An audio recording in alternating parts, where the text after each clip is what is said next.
Assalamu alaikum dears, my name is Riaz Hussain and I am here to teach you physics class first year. څنګه چې موږ په مخکینی لیکچر کې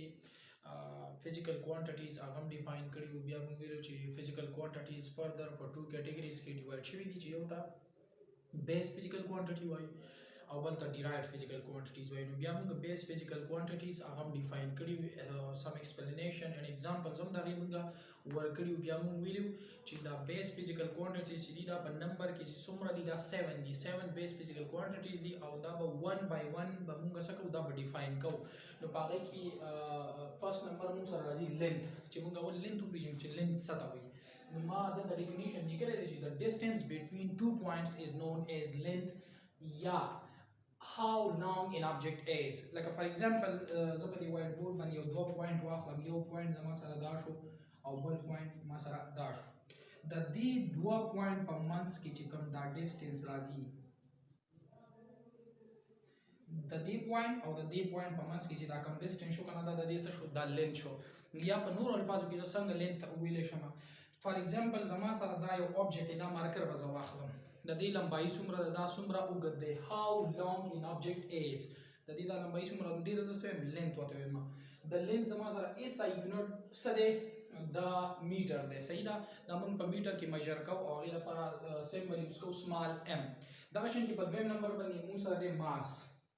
چې ماس وپېژنو. the quantity or amount of matter in an object is known as mass. for example زما سره یو object دی، زه بار بار دا مارکر اخلم چونکې دلته زما سره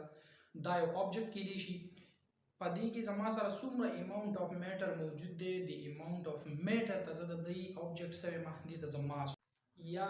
ما مارکر یاد کړی خو for example اوس زه دلته دا کپ اخلم. صحیح ده، فرض کا د دې کپ ماس څومره دی لکه په دې کپ کې څومره amount of matter موجود دی دې ته زه څه وایم ماس. for example که زه داسې ووایم چې د ماس دی 5 ګرام، څومره دی 5 ګرام. نو لکه مطلب دا څومره میټر په دې کې انوالو دی یا دا د څومره میټر نه جوړ دی. که ما وایي چې 5 ګرام نو دا 5 ګرام د څه شو دا ماس شو. زما سره د ماس SI یونټ زموږ سره څه دی هغه زما سره کیلوګرام دی. ټیک شو، زه په سمبل به یوز کوم kg. ټیک شو، دغه شان په تھرډ نمبر موږ سره راځي ټایم. موږ وایو چې په سپیس کې 3 ډایمنشنز دي x y and z، خو چونکې اوس د ټایم خبره کوم نو ټایم موږ 4th ډایمنشن موږ دې ته ویل شو. دا زموږ سره دا ریفر کېږي 4th ډایمنشن ته. ما دلته لیکلي time is often referred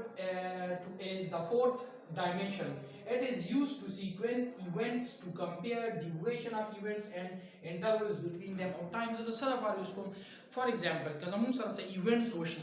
ټیک شو، دا events لا sequence ورکول دا د چا کار دی دا د ټایم کار دی. یا د دې په منځ کې چې دا کوم ډیوریشن یا د انټرولز دا دورانیه ده دا دورانیه معلومول چې کوم دی. فار ایگزامپل یو کار زه وایم په دې ټایم وشو بل په دومره ټایم کې وشو نو دې په منځ کې چې دا کوم وخت راغله که نه نو دا څوک چا په ذریعه باندې معلومي دا ټایم. یا د دې بل کار څه دی چې زموږ سره څومره objects دي د objects چې کوم موشن دی د هغې موشن کوانټیفای کولو دپاره څوک پکار دی ټایم. فار ایگزامپل که زه د یو object سپیډ یادوم که نه نو سپیډ خو موږ وایو چې the rate of change of distance یا velocity the rate of change of displacement کنه. نو هلته که تاسو mathematical equation وګورئ موږ velocity داسې یادو یا speed v is equal to d displacement دی او divided by موږ velocity داسې define کوو چې the rate of change of displacement. ټیک شو، نو ما مخکې ووایي که نه چې یو object دی او د هغې دغه موشن کوانټیفای کولو دپاره د څه ضرورت دی د ټایم. که اوس زه د سپیډ یا ویلاسټي یادوم که نه نو دلته دا د څه په ذریعه باندې زه کوانټیفای کوم د ټایم په ذریعه باندې. دغه شان کې زموږ سره د ټایم SI یونټ چې کوم دی څه دی سیکنډ دی. 4th نمبر موږ سره راځي الیکټریک کرنټ. ټیک شو، نو الیکټریک کرنټ موږ څنګه ډیفاین کوو the rate of flow of electric charge in a conductor with the passage of time. for example که زما سره دا یو کنډکټر شي صحیح ده په دې کنډکټر کې څومره نمبر اف الکترون دي یا electric charges دی هغه فلو کوي with the passage of time نو دې ته څه وایم electric current ورته وایم. صحیح ده، او دغه شان کې زموږ سره د electric current یونټ څه دی SI یونټ زموږ سره دی امپیر. صحیح ده، سمبل ورته کیپیټل A یوز کوم. او دغه شان کې په 5 نمبر باندې موږ سره راځي thermodynamic temperature. فار ایگزامپل دا به اوس موږ څنګه ډیفاین کوو. زه وایم زما سره یو سیسټم دی صحیح ده، په هغه سیسټم کې نمبر اف پارټیکلز دي. دغه پارټیکلز به یو بل سره څه کوي کولیجن به کوي، یو بل سره کولایډ کېږي انټریکشن به یو بل سره کوي نو د چې کله دا کولیجن کوي کنه نو د دی به د یو بل سره چې کوم دا ایوریج کاینټیک انرژي ده کنه دی د څه وایم دی د څه وایم thermodynamic temperature دلته ما لیکلي دي the measure of average kinetic energy of the particle in a system is known as thermodynamic temperature ٹھیک شو دا شان کې زموږ سره د ایس آی یونټ سره د ما سره کیلمن دی په دې thermodynamic کوی شوی کنه thermodynamic temperature څه ته وایي چې زموږ سره یو سیستم دی په هغه سیستم کې چې کوم پارټیکلز دي د دې پارټیکلز ایوریج کاینټیک انرژي ته موږ څه وایو دې ته موږ thermodynamic temperature وایو that's it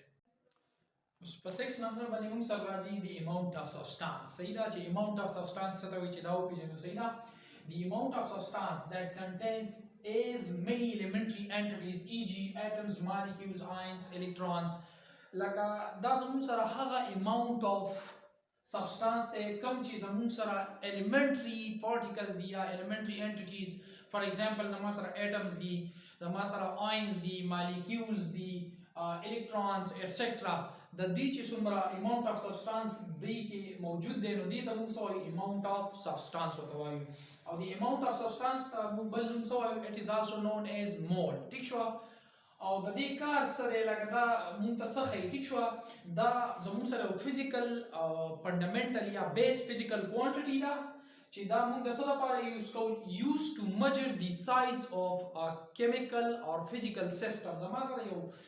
سیستم دی داغه کیمیکل اور فزیکل سایز چې کوم دی کنه هغه میجر کول هغه د چا کار دی هغه د اماونت اف سبستانس یا د مول کار دی ٹھیک شو دی اماونت اف سبستانس اس ای یونټ زموږ سره څه دی مول دی 7 نمبر باندې موږ سره راځي luminous intensity چې luminous intensity څه ته وایي ټیک شو نو ما لیکل دي the amount of light that is emitted in a given direction for unit time is known as luminous intensity دا زموږ سره د لایټ هغه مقدار دی په یو سپیسیفیک ډایرکشن کې په یونټ ټایم کې چې کوم لایټ ایمیټ کیږي فار ایگزامپل زه وایم چې زما سره په یو سیکنډ کې څومره اماونت اف لایټ په یو خاص په یو سپیسیفیک ډایرکشن کې کوم لایټ ایمیټ کیږي کنه نو دا ایمیټډ لایټ in 1 second ته څه وایم دې ته luminous intensity وایم د دې luminous intensity اس ای یونټ زما سره سره کینډیلا سره لگا کینډیلا او سمپل ورلا زه یوز کوم سی ډي that's it نو دا زموږ سره نننې لیکچر د بیس فزیکل کوانټیټیز 7 بیس فزیکل کوانټیټیز هغه موږ 1 by 1 هغه سره ډیفاین کړه دا چې لکشان تکي ایکسپلینیشن یا ایگزامپلز په ترو باندې هغه هغه باندې موږ خبرې وکړي چې په دې باندې پوه شو نو ان شاء الله په نیکسټ لیکچر کې به زه ډیرایوډ فزیکل کوانټیټیز او بیا غي نفس په ان شاء الله د بیس فزیکل کوانټیټیز د لپاره چې کوم یونټس یوز کیږي بیس یونټس او دغه شان کې د ډیرایوډ د لپاره ډیرایوډ یونټس دي او سره به سپلیمنټری یونټس ان شاء الله دا په نیکسټ لیکچر کې بیا ایکسپلین بل پدې کې یو انټرستډ پوینټ او بلکې د مزه خبره دا ځان سره ولیکي دا ځان سره نوٹ کړئ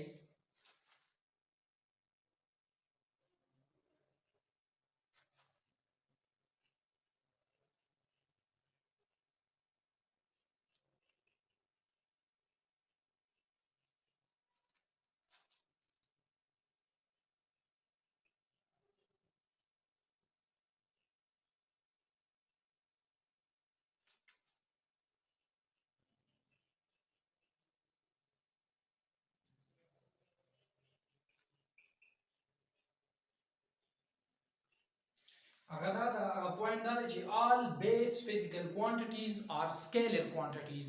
دا پکې ډېر انټرستډ پوینټ دی چې زموږ سره څومره هم بیس فزیکل کوانټیټیز دي کنه 7 دي دا ټول په ټوله زموږ سره کم کوانټیټیز دي دا سکیلر کوانټیټیز دي دا پکې ډېر انټرستډ پوینټ دی دا ځان سره یاد ساتئ